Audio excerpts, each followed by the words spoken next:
live.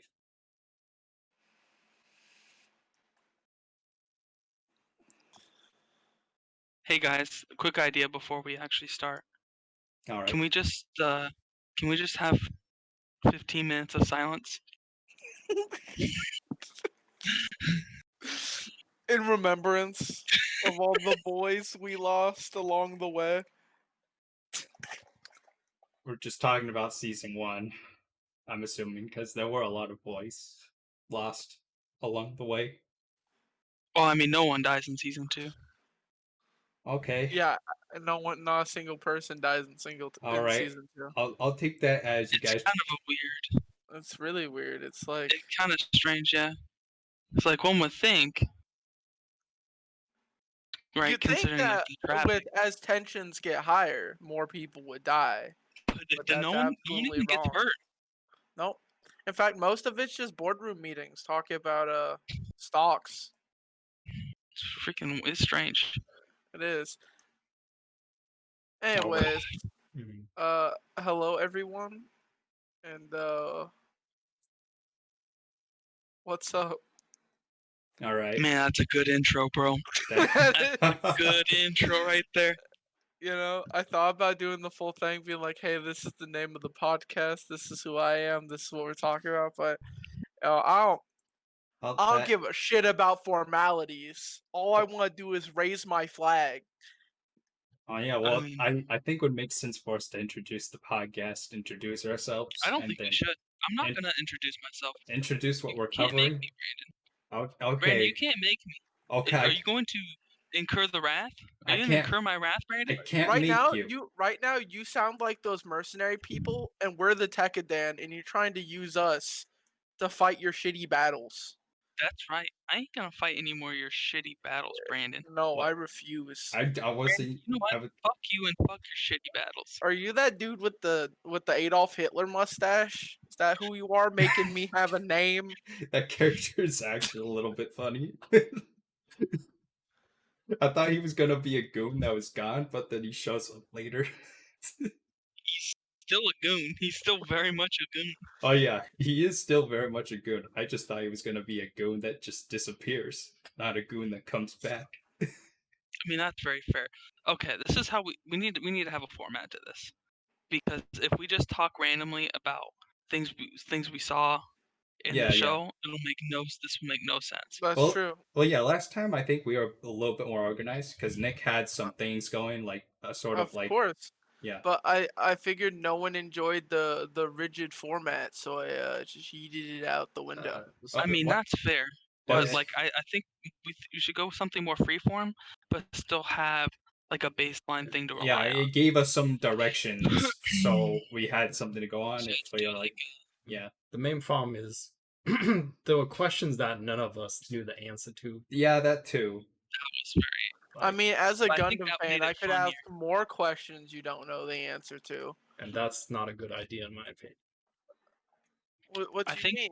It should be based on. We should have any questions. We should have no questions. No. I got one good question. That's it. No. I don't think we should have any questions. I think we should go by like major impact. Like we'll go like major thing that happened in the story by major thing that happened in the story, one by one, and we'll talk about that. We'll move on where it feels natural. I don't think we should. I think that's like especially if we're going to be like reviewing or talking about like media, that's how we should do it. Unless, and I will say, it is kind of funny, thinking about like the Dead Island part, where we quite literally you would ask a question and it would be just fucking pure silence for like a full minute. I think that's very funny, but I don't think it's gonna be quite as funny with Gundam. Well, I got one trivia question. And I don't want trivia in this. It's not even. It's never talked about. It's not Gundam related. If trivia's in, I'm out. Final. That's my final stand. But that's me raising my flag, Nicholas. It's interesting. That's me raising my flag. Outright. You don't have to answer it, Cameron. You don't have to take part in this. I don't want to hear it. Or you don't want. You don't want to hear it. All right, then If you don't want to hear it, I'm raising my flag right now. Okay. That's darn, because it's actually interesting. But okay. Is it trivia? It's just about the naming conventions of the Gundams. Okay, so jokes aside, seriousness time. I think we should have. This is also obviously going to get cut. Terrible content, but we should have more of a. We should have it at least a semi more rigid, because right now it's completely going to be nonsense. It'll be nonsense for people to listen to. It's true. So, mean- right, actually, I do have a little bit of structure going on right now because there's a lot of characters and there's a lot of names. And so I just pulled up like the names list of the first season. There's literally a site that gives you all the characters with their faces, with the names from the first season. Sounds like a Wikipedia. No, it's not the Wikipedia, I actually. mean, is helpful. It's not actually, but this is very organized, actually. Okay, this is what we'll start. We'll start with like the very first arc, so that's where they're Yeah, stuck yeah. on Earth. That's what I Then was we'll thinking move on of. to the beginning of their space adventures, to meeting with the harem lord. And then we'll move on to Yeah. shit like that. So Yeah, go over the arcs, go over the soundtrack, go over like the animation, the fights, the characters. That's some structure right there. all I'm saying is that we need at least a little bit of structure. We can't just be completely freeform, because otherwise it'll be nonsense for people Oh to no, listen I to. agree. I Yeah. agree. I don't But- have an issue with structure. That's a good structure to go off of. That's like the general review structure of an anime, right? Go over the arcs, the characters, the soundtrack, the animation, the fight sequences. All right. So then this is it's officially the actual start. Brandon, can you please count it down? All right. And then Well, Nick will have you open it. So we're Nick, all- you're the opener boy. we're and then I'll already follow going. behind you. This Yeah, is- but do a this is- countdown so you know when to cut it. You Yeah. need to know when to cut it, because All I right, don't all right. want any of that trash. All That right, trash 5, that we made. 4, 3, 2, 1, go.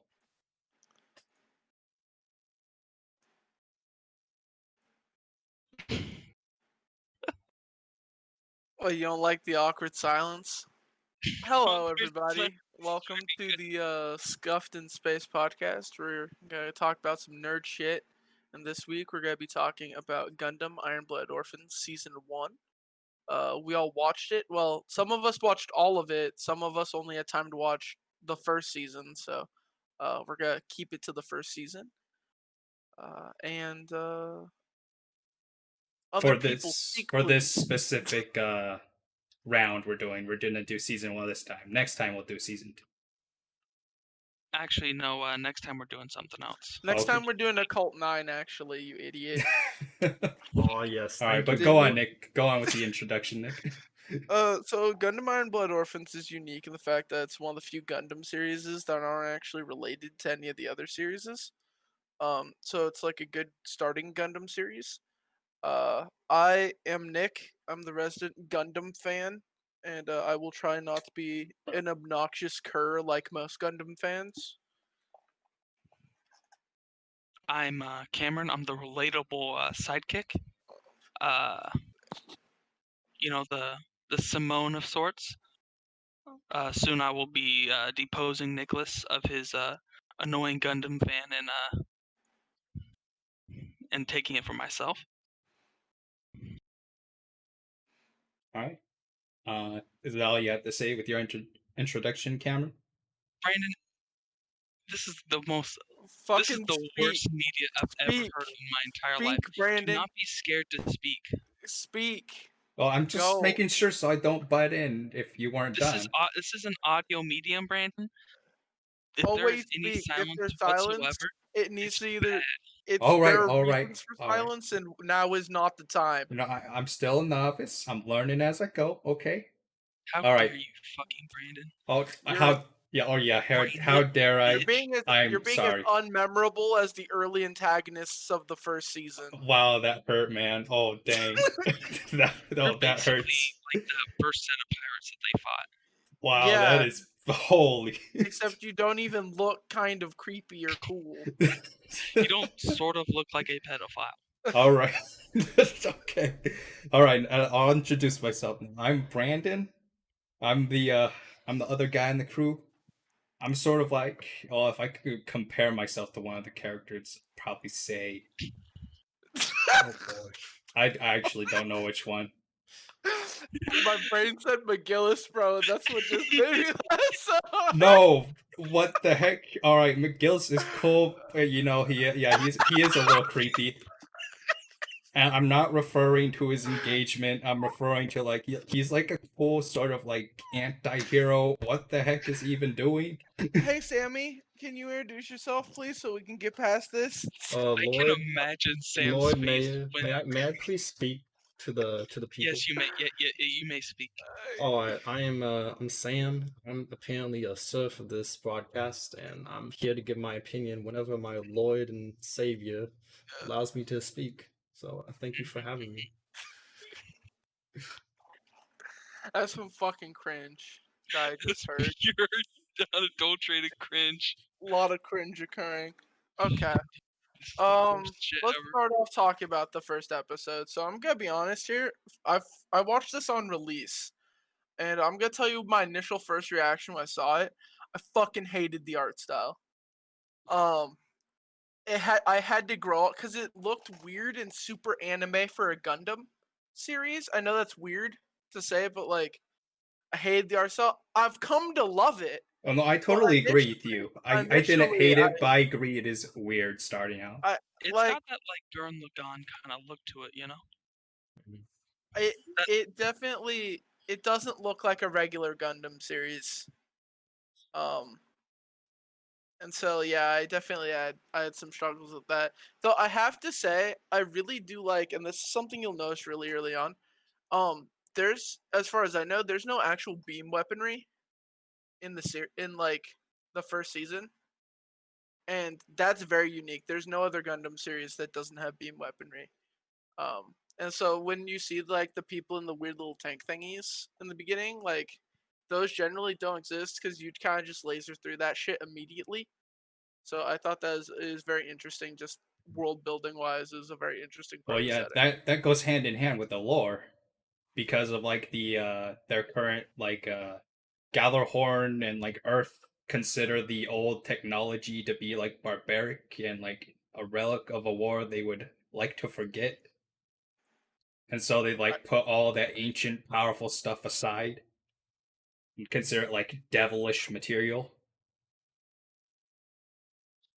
Am I right about that, or am I interpreting it wrong? I mean, as far as I know, yeah, that doesn't sound too wrong. That sounds right.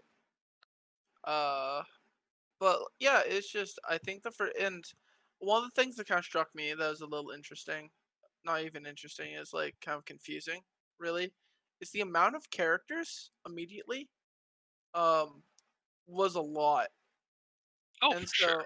Oh yeah, most definitely. Over time, it got easier for some obvious reasons, but initially it was quite difficult to keep track of everyone.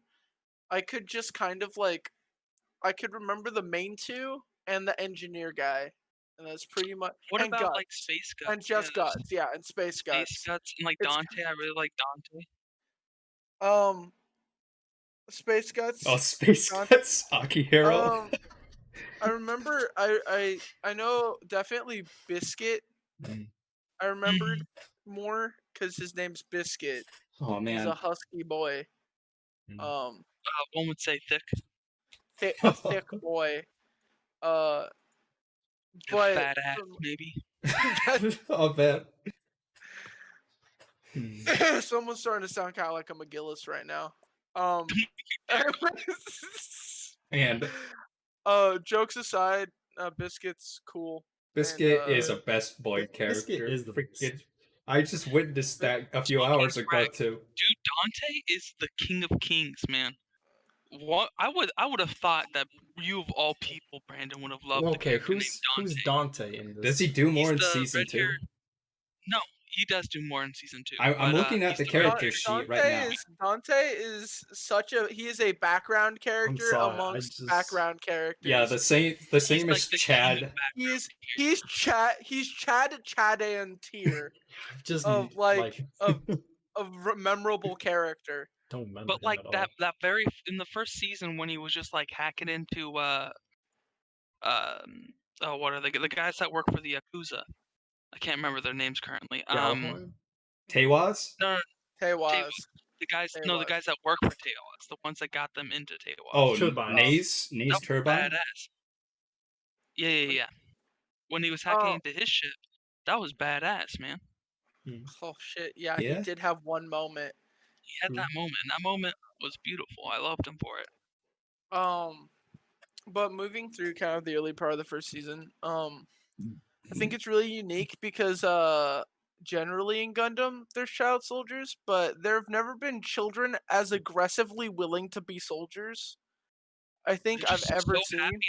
They're so ready to take over this paramilitary organization and become soldiers. There's a lot of child slavery. It's very strange. It kind of think about outside. I feel they like go from like it's out of need. Like they need they don't want to just die of poverty. But like they go from like 0 to like raise your flag literally. Yeah, it's like they have no other choice. It's like this is our only opportunity, and we are gonna take it. We're not gonna let it slip. I have a really weird feeling like they could probably sell a Gundam and like leave poverty. Oh, almost definitely. I theorize. Especially like Barbados. Yeah, just sell Barbados and just sell Barbados, sell the whole thing, buy like a ranch. Are you sure about that? Because they did so much trading and selling, but yet they were like still like because they were used. Because do you know how much they were children and they were beating? Do you know how bad those like their machines were getting beat up? Yeah. Like it's like every episode that Barbados has to be. Yeah. That has to be incredibly expensive, Brandon. That's probably where all their money went from their selling. My biggest question is who's painting it? Good question. It was one of those blonde kids. It was a blonde boy. I think it was Takaki. One of the. Oh, okay, I see now. Yeah, it was one of the blonde boys. Pretty sure it was the one that came up with the Tekkadan logo. Yeah, it was the one who. Yes. I'm pretty sure it was Takaki, if I recall correctly. Couldn't tell you his name whatsoever. I don't even think I remember ever hearing his name. He is a king of side characters. He is king of side characters. It does all the artwork for Tekkadan. King of side characters. I mean, that's probably there's a lot of side characters. Oh yeah. I would argue that like Space Guts, at least the first season, takes a relatively major role. Space Guts is Space Guts. I don't know how to explain. I don't understand how to describe him other than he's Space Guts. Yeah. But no, he does some work. I think the whole not arc, but like the small story about him and his younger brother, really kind of touched. I felt something from that. Maybe it's as an older sibling. Maybe that's why I felt something. But like, I mean, I'm sure your younger sibling has not wasn't taken in as a slave. No, that is true. But what I meant is like it was sad. It was. Oh yeah, that moment. Your sibling be murdered right in front of you. Yeah, that also didn't happen. That's true. But no, I think that they were really good at giving characters just enough development that I cared about them, but not so much that this was like 100 episodes long. Yeah, I totally agree with that. Like the way they did that. Anyone get this weird feeling that Cordelia is just like a weird space princess? Oh, obviously. Sort of. Like she literally seems... literally a Disney princess. Yeah, she seems cliche, but at the same time, I like her character. She feels unique. I didn't like her. Honestly, didn't like her. I like her character, but I realized that she is tonally like either she's as dumb as they are, or she is totally inconsistent with the world she lives in. Yeah, I can agree with that from what I've seen so far. I mean, she's definitely dumb as they are.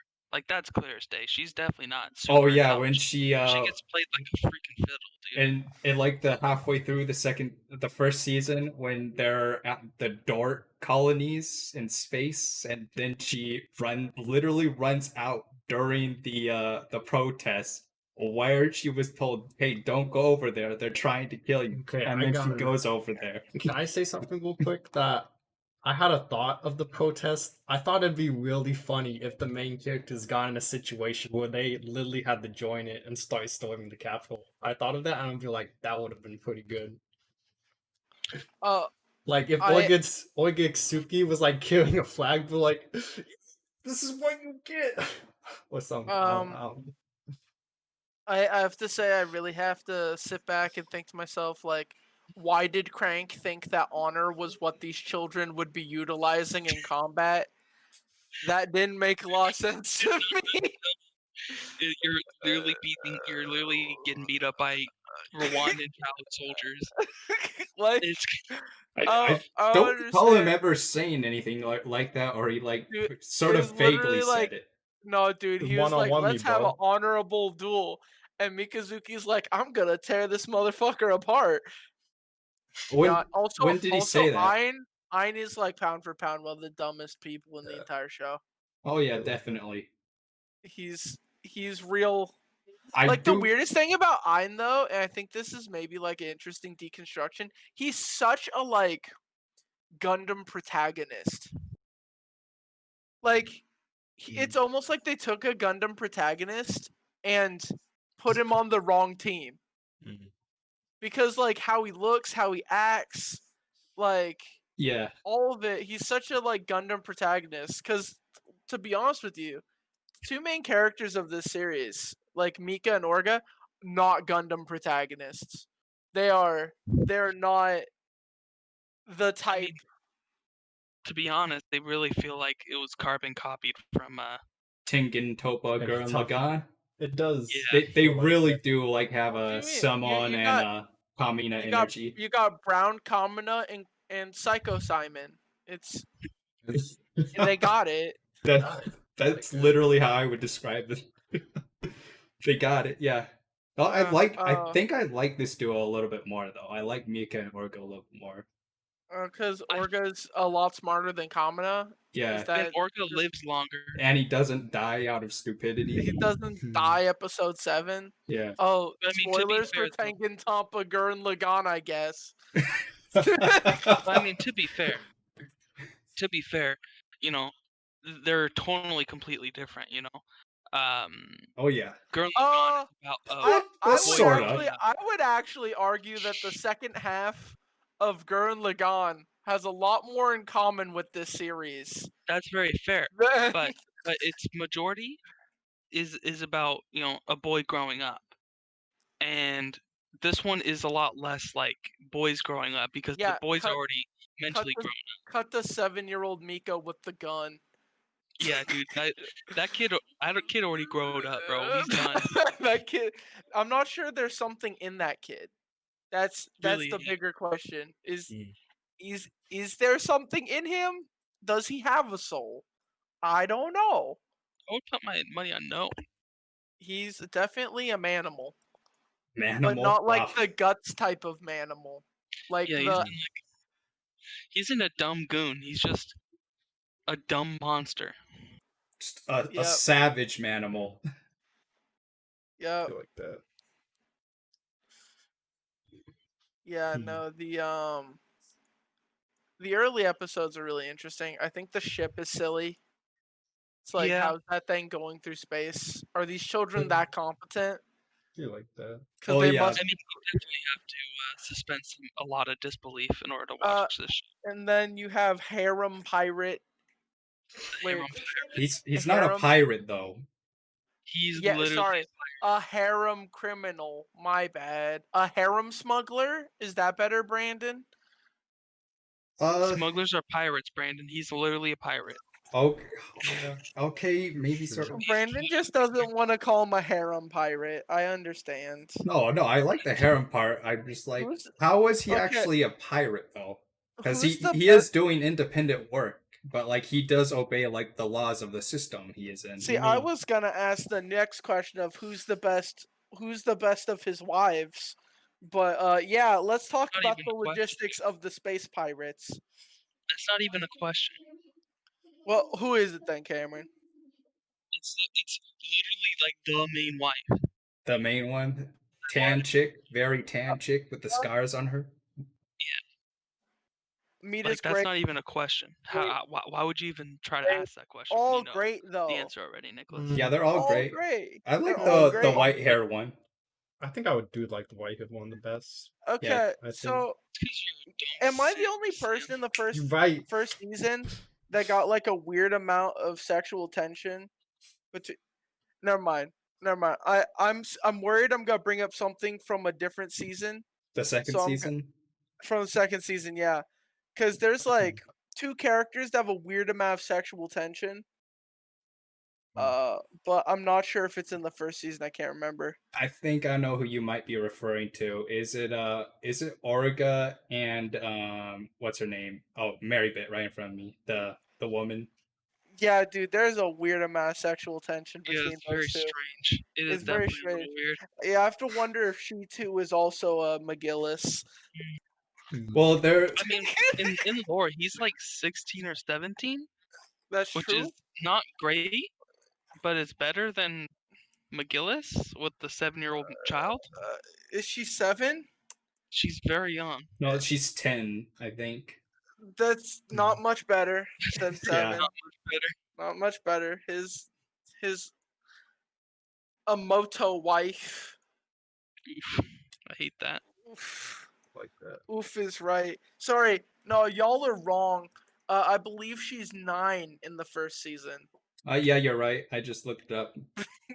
Yeah, 9, and then she's 10 to 11 in the second You know, season. I really got a question, like Galio's, like being so okay with that. Yeah, it doesn't make. I mean, they're also okay with child soldiers. Yeah, it might just be the culture. Yeah, it might be It the may time. very cool. Yeah, adulthood is 10, guys. Well, That's well, we've seen Basically. how corrupt Gallarhorn is, the pinnacle of justice and pride of the civil world. Huh? We've seen how corrupt they are. Can I say something about Gallahorn though? Some of those Gallahorn goons are just like, sir, we probably shouldn't do this. This is not a good idea. You do gotta like those guys.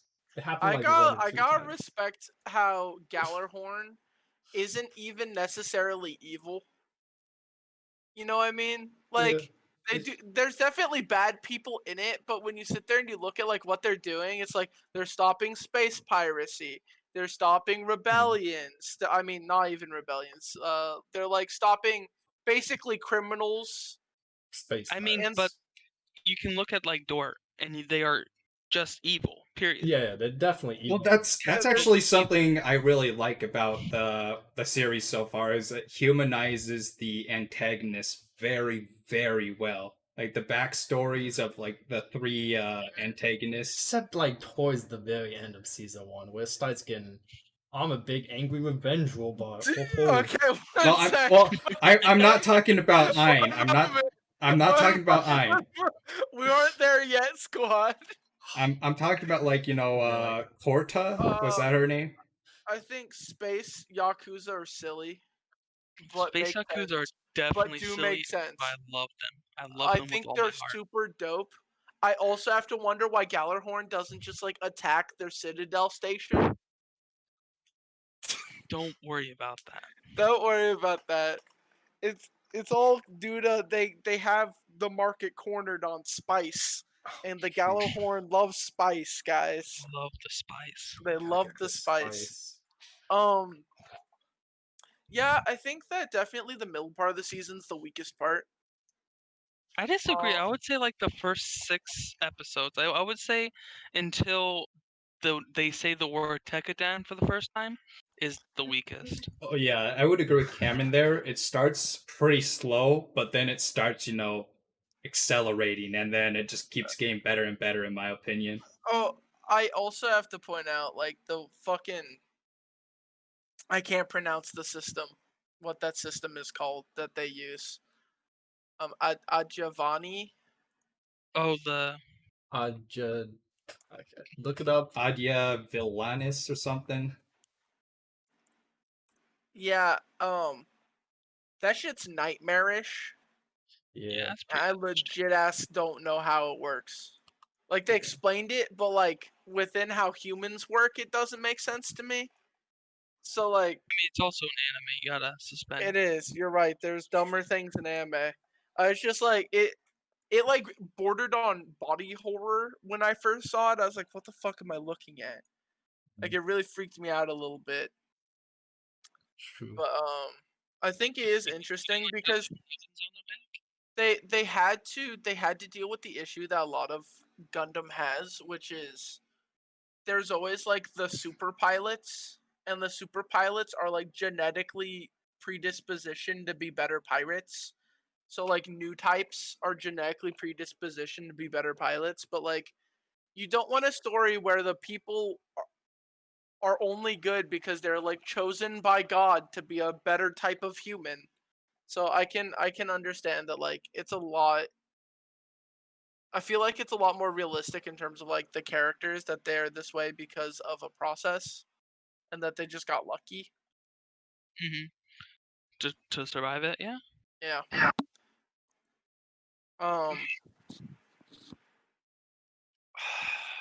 Man, I really like the designs in the series as well. To be I honest mean, with you, the Gundam designs are incredible. yeah, the Barbados may be my favorite Gundam. And season 2, the Barbados by the end of season 2 is my favorite. Looks fucking Probably, if it's not number 1, it's definitely number 2. It looks absolutely incredible. Oh my god, it does. Take wood. So can we talk about the big sad death in season 1? I mean, Yeah. before we get there, There's like 3 or 4. I mean, there's no, one there's main the one. there's the big sad death. The big sad death. I mean, what's important with something like that is 100% the setup. Like, Well, the setup is that this character is literally the nicest, best, most reliable. Like, he's the pound for pound most useful and understanding and reasonable person in the entire Honestly, of all of them. It was kind of like Kamina dying, honestly, in Oh my god. it definitely had some like Kamina vibes. All right. Are we talking about Biscuit here? Yeah. Yeah. I actually felt Biscuit's death was sadder than Kamina's. At least for me, it was. It's because Biscuit lasted longer than Kamina. But yeah, that's true.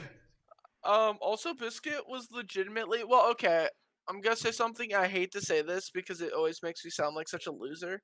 But, like, legitimately, like, Cookie and Cracker are, like, adorable little siblings. And the idea of their big brother not coming home really got me. Oh, don't forget that other You're big right. bro also died recently, too. They literally Yeah. died like 2 episodes apart. Both bros Like- just died. Yeah. Like, that's rough. That is really rough.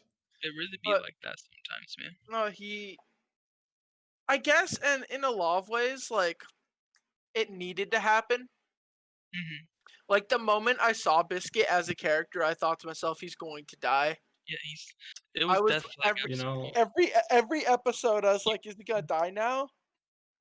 Every episode was like, when is Well, he 'cause when He's I too gotta- good. He's too good I for the gotta say world. something else. I kind of thought, like, I'm thinking most of the characters were actually gonna die at the end of the show eventually. That's just me personally. I'll be honest. You know, this first season has not a lot of important deaths. You know, There you have are Biscuit, a you have lot the of deaths. two big bros. You have the two big bros, but not important deaths. You don't have like the main characters. You know, they Except throw for Biscuit. except for Biscuit. There was also Fumitan. She was sort of like in between a side and a main character, like in between. Dude, who actually cared when Fumitan died? I cared a little bit. Like she was gonna be having her moment of what do you call it? Her moment of atonement. I'm gonna be 100% honest. I forgot that character existed. Exactly. She mattered so little. She I literally had an episode named after her. I do think it was I- sad, but I did forget her very fast. Wow. Yeah, exactly. oh no, I Like, forgot I the would- weird maid lady. Oh, what's Yeah, that? I would She argue died? that that's not an important death. She- Okay, going backwards a little bit. I know we just left Space Yakuza, but McMurdo is like too cool to exist in this universe, though. Oh yeah, that's definitely true. Like the leader of the Space Yakuza, way too cool. Hmm. Like, I know it's off top. I was just thinking to myself, like, that's one thing I think that the show has a big weakness with in the first season is that like there's a lot of characters and a lot of these characters are like one-offs that die immediately, but I feel like a lot of the issue is that there's no like real emotional impact for the most part. And so I think that Biscuit's death needed to happen. Yes, Um, I wholly agree with you. I will also agree with Sam, the end being evil if- robot evil Japanese robot man Honestly, attacking our main cast. See, what I felt about the end is I kind of just ignored the evil Japanese robot man, and I more looked at that battle on the bridges, the two battles on the bridge, oh yeah, and I looked at that more as the ending, because like that was yeah, that it, was it that honestly was a got me. meta. It got me I good. Good mean, one. I think even further, bro. I was thinking to myself, fucking McGillis is actually okay. I think it may need to be addressed. Can we talk about the shitlord himself? Because I feel like he is so important to this season, and we haven't really mentioned him outside of jokes. McGillis. McGillis and what's his name? Galio. Galio. Gallion? Galio. Gallio? He even pronounces it Galio because he says his What? name so much. Yeah. McGillis is Galio so many times. What the fuck was going on with those two and I mean, they were the lovers. For sure. Gallihorn leadership? No, it's obvious they weren't lovers. Maybe maybe there's something there on that side, but McGillis definitely had his eyes on someone else in the Badween family. It's just so gross, man. Cold shot. Hey, bro, I hope it's okay. I want to marry your 9-year-old sister. Yeah, And it is. why are people saying it's pretty cool? weird. Like It's that's what I don't understand. That is also confusing to me. It was a political move because he's trying to like gain control Yeah, of the families. That That's- makes sense to him, but that doesn't make sense to everyone else. Yeah. So what's everyone else thinking? That guy's a weirdo. He was grooming his best friend's little child. sister, bro. Yeah. Yeah, he was doing it for a political purpose though. He's like, I'm Yeah, taking but- this yeah, but family you power. make- Stop. That's not a good enough excuse. Let's rewind. Other people can't read his thoughts. So why was Mhm. everyone around them letting that Cool with happen, that. including his younger brother? I mean, including her older Well, brother. in their society, it may in that fantasy world, it may have been deemed at that time appropriate, don't- I'm Okay, not sure let's take about- a step out of let's take a step out of the anime. Why are especially you for their why are you stats. defending him so much? Why are right you defending McGillis so hard? I'm just saying. I really feel like Hmm. you resonated with McGillis, maybe. All right. Nope. I'm cutting the cord. Nope. I Okay, don't want to hear okay, you whatever can cut it. justification I'm about to hear. Anyways, No, I'm Yeah. ready to hear it, Brandon. What's your justification? I'm just saying, like in the past, like hundreds of years ago, it was appropriate for like people that were like 13. When you were like 13, you were considered an adult, basically, or 14. okay, but this Okay. is the space future. Yeah, This is this is the literally space future I in mean, an for God's sakes, Naze has like a ton of wives, and none of them are underage. Yeah, but I he think still it's- has a ton of wives though, think and a the lot of people don't point- like that in our I- current. that they ton day of and don't age. A ton of wives is not equivalent to a child wife. like in That's that anime true. though. It doesn't seem like children at that young age are treated as adults. Like looking at just the main characters Yeah. throughout the show. Yeah, none of them are treated as adults. Same as a whole cloth correct here. I think they're more treated as property for the most part. Yeah, Yeah. but this is a girl from a prominent family. Still Yeah. treated as property, basically a political tool.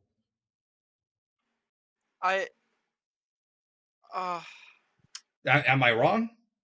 Like almost every kid we see is treated as some sort of property in season 1, either as a political tool or as a soldier. That is an overarching part of the season. But like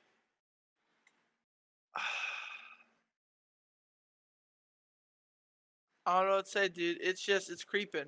It's Miguel- gross. Also, when he appeared in the weird pervert sex mask, I was like, "This is I was Sam." like, Sam's gonna love this Well, character. you know, dude. I like Mask that. Man. I saw the mask, so I was like, oof. Yo, give me Sam more of this did, bro. character. Sam got pre-nut for McGillis. I do He love did how get hard. Mikazuki's nickname for him is the Chocolate Man. It's so funny. Yeah. Also, that's not great. Why do the children remember him for candy? Like, Dude, is this guy actually just a creepo that's trying to gain control of Gallifloy so he can be a super creep? yeah, he needs to become the leader of Galahorn so he can legalize pedophilia. Oh my gosh. Yeah, if that's- that is actually what it is in season 2, oh my freak. I'm not gonna confirm or deny what I Yeah, just said. just don't Yeah, I'm not spoil saying it. But anything if about that happens to be the case, that's gonna be really funny.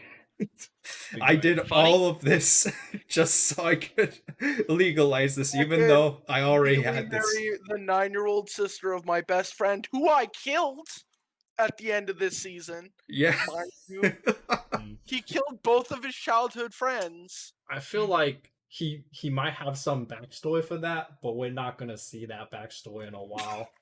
Or maybe Which is- not at all. or What not we've at been all. given is Sam, what we got. maybe you already saw the backstory. Yeah. Yeah, I'm pretty sure you did Are you already. Are you see telling the me this man does backstory? not have some lelouch vendetta against someone, which is why he kills his best friend? He doesn't have that, I don't know.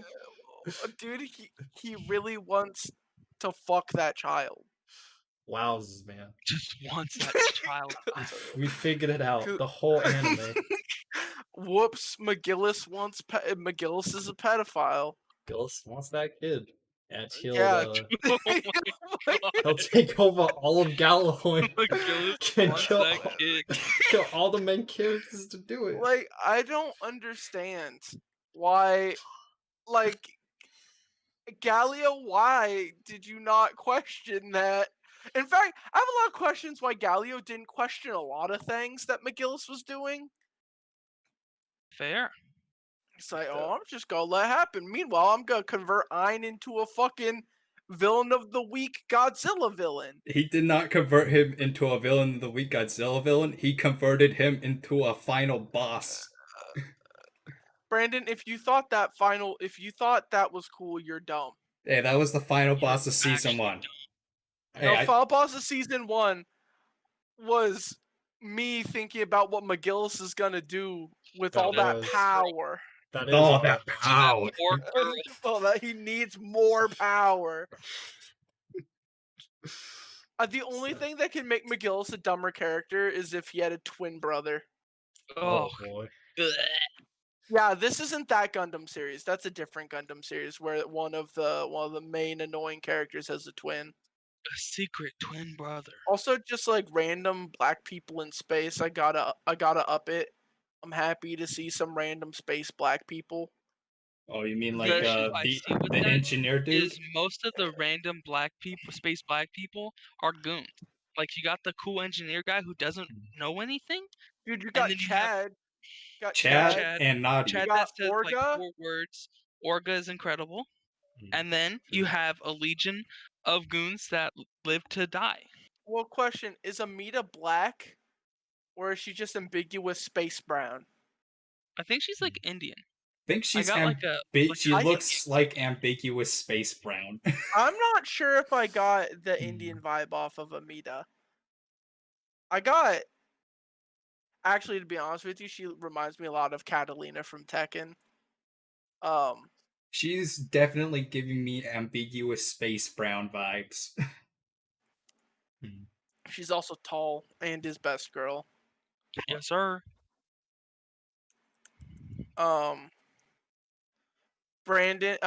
Cameron is correct. Amida is a traditionally Indian name.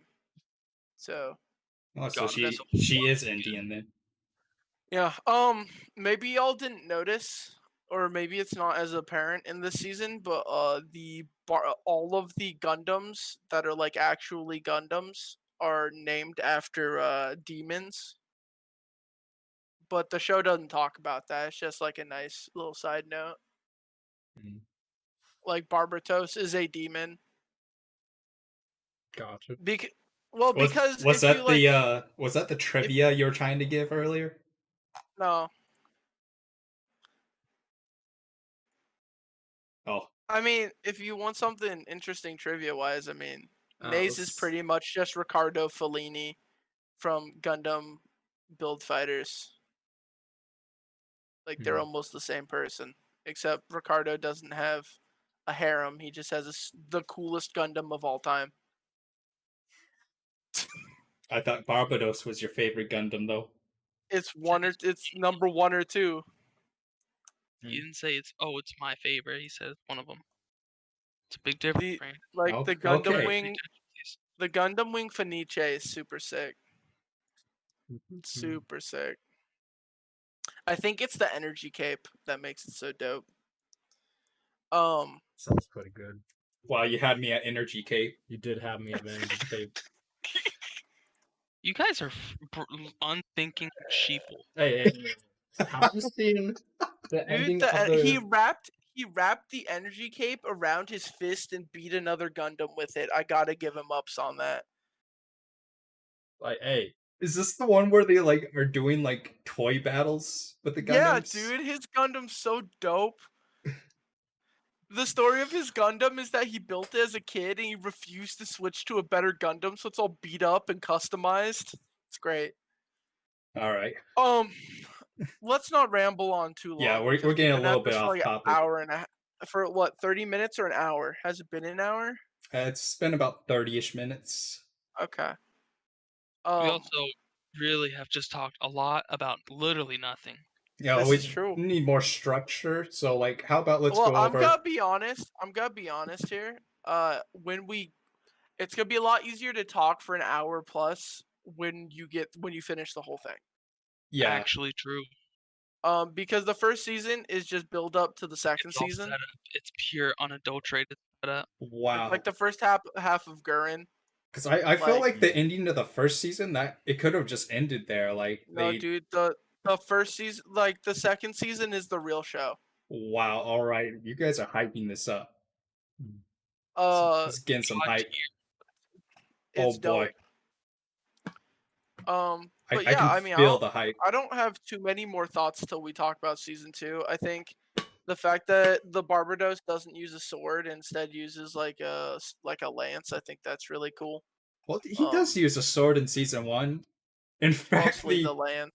the lance at the end of the last episode of season 1, I'm like, every time he has a battle with that lance in space, like he just like tosses it away for some reason. I'm like, what? And then he gets it back in another battle. I'm like, did they retrieve it or did they make a new one? Dude, magnets, dude. How do they work? At the end of season 1, at the end of the final episode, the last frame of the final episode, it shows a lance in space among some space debris.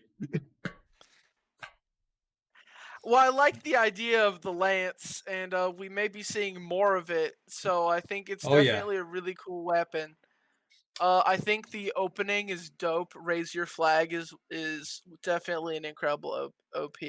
Love Razor Oh. Flag. I do love the ending too. do The think the jazz ending. I do like the first jazz ending the best. And then there's Yeah. a special The ending. jazz EP is really good. There's a special ending in the first season that's played in like the ending of 1 or 2 episodes. I think it's episode 19. That ending was Okay. so freaking good. Did you guys notice that the things that power the Gundams are Ahab reactors? Yeah, They like mention that a lot actually. But Okay. They say it a lot. So, and you know how the first season talks about what the Gundams were made for, right? Yeah, for Yeah. the Calamity Okay. War. For the Calamity Wars and the Calamity, they basically the idea of the Gundams was that they were like hunting, and so like it's a Ahab reactor, Oh, like Captain Ahab, they're like hunting Captain Ahab. hunting beasts, Not quite. hunting But- the well. Yeah, it's I think it's really interesting. Definitely a lot. The speed in which the Gundams move is a lot faster than in previous Than seasons. in other series. Not in other series, because I'd say Gundam Seed, the Gundam moves way faster because the dude has like galaxy brain. And I wish I was joking when I said that, but I'm not. This is the most down to earth Gundam in terms of like how fighting occurs. Honestly, I'm really happy it wasn't like a Laser beam. stupid space opera. Pew, pew. You know, Well, what it's more. going. So it's like every Gundam series is reflective of the media of its time. So this was kind of like this kind of took the Gundam tropes and kind of like flipped them on their head. But like, for instance, you look at Gundam Wing, which is super famous. Hiro Yui and the boys are like literally a boy band of just likable teenagers that are fighting in a war. And Hiro Yui is the serious one that just wants to he wants to end the fighting, and to end the fighting he must fight harder. It's like your cliche shonen protagonist. Yeah, he really is one of the original edgy protagonists. And then you have like Amuro, who's literally like, I want to defend what I believe in, and so I'm gonna hop in this Gundam to defend what I believe in. It's like this patriot of sorts. And so I think it really is interesting how Gundam Iron-Blooded Orphans really addresses that there are no real heroes. Like, there's no definitive villains and good guys. Like, even if you were to say, well, the main characters are all good guys, like, if you look at what they're doing is incredibly disruptive and violent. I don't know. They kind of honestly seem like the bad guys for a little bit for me. The who? The pirates and the main characters. I was like, come on, guys. I don't really feel like that. I felt like there was a lot of gray area. Yeah, there was definitely a lot of gray area, but you know, mistreating workers and oppressing them, and then when they try to protest, and then you set them up and then massacre them. That's pretty evil to me. That sounds pretty evil to me. Oh yeah, definitely. Yeah, it definitely it is a very unique Gundam. I really wish there was a sequel series, but I haven't. There's a spin-off phone game which has the same writers and director, but it hurts my soul. I refuse to play a phone game. Wow, that sounds horrible. But yeah, I mean, I don't have too much to say till next week. Do y'all have any closing thoughts? I think Brandon has been wrong in everything he said about Iron-Blooded Orphans so far. What? I really don't like how you defended McGillis. McGillis. That was made me kind of disappointed in you, Brandon. What the heck? I'm not saying he's a good guy. It sounded kind of like you're saying he's a good guy, though. Kind of like you were like he was a good guy, maybe. It's almost like you're saying that McGillis Gillis wasn't that bad. No, he's definitely a bad guy. He freaking kills his two best friends. He turns someone into a freaking monster. Hey, That's Iron true. is not a monster. He's a person too. Was a I'm- person too. I'm He sorry. was a person He too. was a person. That's the key phrase. Until they threw his characterization into the garbage by making him a monster.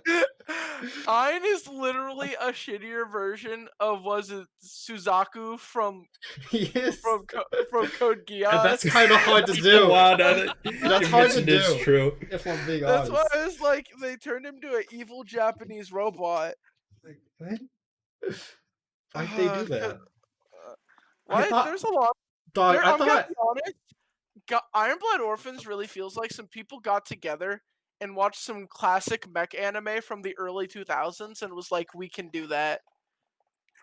Honestly, And they did a lot better of a job than Darling in the Franxx, so I gotta give them that. Yes, I sir. was thinking if they turned Iron into a cyborg instead, that would have been a ton better.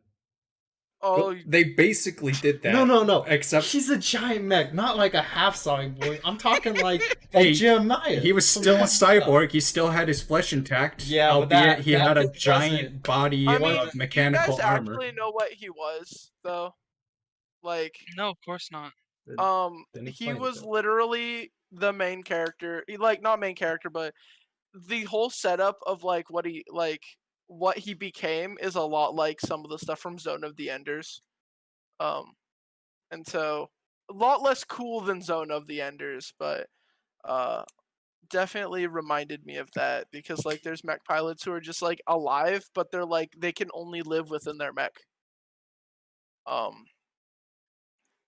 And so I They- definitely, They become one with the machine. yeah, basically. I have to give props to every mech design in the show is pretty banger. I like the mech that Space Guts has. Mm-hmm. He There's switches that- 2 times. He takes the first mech from that old dude, and then he takes the mech from that one pirate dude. that Obviously, the pirate dude one. Like Yeah. the cool custom. Yeah, that's the one he like, ends shit. off with, the pirate dude's mech. I have a weird love for brown mechs. Because you just never see them. Everyone wants to paint their mech some dumbass color like red, Or purple. or purple, Everyone Pink. loves purple. Pink. pink, magenta. Oh, like McGillis. We did not talk about. We talked about every single character other than Shino, by the way. Shino. Oh yeah, Shino. He inherits the grays from Akihiro when Akihira's like, I'm gonna go use that pirate mech now. You can take this one. Shino is Shino, also known as the dude with the ear piercings Yeah, and the short brown hair. That guy. You know, good buds with the messy blonde hair. who also paints his mech pink. He intentionally paints the mech pink. Yeah, Shino pretty much doesn't exist in this season. He'll be back. Mm-hmm. Mm-hmm. Yeah. Someday. He had a bit of more screen time than your average side character, though. Yeah, more than Chad Chadden, which is unironically that character's name. That is, look at it right His now. first and last name are Chad. Chad Wow. I mean, bonus points to Cameron if he can name like 3 characters' last names. Nope. I remember Mikazuki. Easy. I remember Eugene. Easy. I remember Chad. Oh yeah, And- what's Of course, Cordelia Ina Bernstein. oh yeah, what's Eugene's middle name? 7. He knew. Oh snap! It's a dope name, bro. How It could is you a not pretty know? dope name. How many It's times did pretty they? How many times did they say? He has a middle name? Biscuit 7 Griffin? No, it's Eugene. Eugene's 7 Stark. Oh, Eugene. You're talking about Eugene. Eugene 7 Stark. Yeah, that is pretty cool. He man. missed the boat. He missed the boat. Honestly, man. he's probably one of the coolest characters in the main group. Oh yeah, he's the Yeah. the proxy captain. Eugene. Eugene being competent, basically a superpower. He has the power of luck and competency. Because every time he's the proxy captain, he does something crazy. Mhm. So yeah, that's all I have to say on this topic. Do you guys have any closing? What would you He's guys pretty rate good. it? Yeah, the Rate first the first season season? by The first itself. season, Yeah, the first season. probably like an 8.5 out of 10. I'd say 8 out of 10. I would give it a 9 out of 10, but in my book, but I would also give it like a special badge of honor for just being lit as frick. That's some It's- cringe. It's not a masterpiece in my book, but it's a 9 out of 10 for Oh, just you wait till next week. You may think that it's a masterpiece. all right. It's not a I mean, Soundtrack is a That's a This good show banger. is a masterpiece. Okay, maybe the whole show, but I don't know about just season 1. Season 1, no. There's Season 1 some is good moments. Season 1 is the first half of Dark Souls. Season 2 is the second half. None of the cool bosses are in the first half. That's sort of true, but a lot of people complain about the second half of Dark Souls 1 being Distinctly incomplete. enjoyed it. So I'll probably give it a 9 as well. Alrighty. Well, if that's all, I guess that wraps it up for this week. Thank you all for listening, and have a good weekend. I mean, why are you thanking them for listening, considering no one is listening? You ever think about that, bud? For whoever may listen to this in the future. Hey, our future I don't know. viewers. I could, if we get our shit together at least a little bit, we could probably send this shit to Raven, and then Raven could probably shout it out Oh, for sure. But with we'd her actually have to. with we'd her actually- legion of Twitter people. I don't know. If You'd we'll have to ever get actually there. have to do some work. Yeah, we would. Some people Mhm. like it may require us actually taking notes on the shit Yes, watching. it Yeah. would. It literally would. Well, I'll get some raw material together. I'll upload the raw footage to YouTube on a Scuffed in Space account. That name isn't already taken. I feel like it will be demonetized at an incredibly fast rate. Who cares if it's demonetized? That's true. How? This, Yeah. We're doing this for us. Well, it's not like we're doing this for anybody else. And then later I'll upload raw material, and then later we can like edit the raw material. But I'll just put it up there so we all have like access to it. Alright. Okay. What Podcast y'all done? want to do with the rest of your evening? All right. I don't know. What do you I'm think? gonna stop recording now.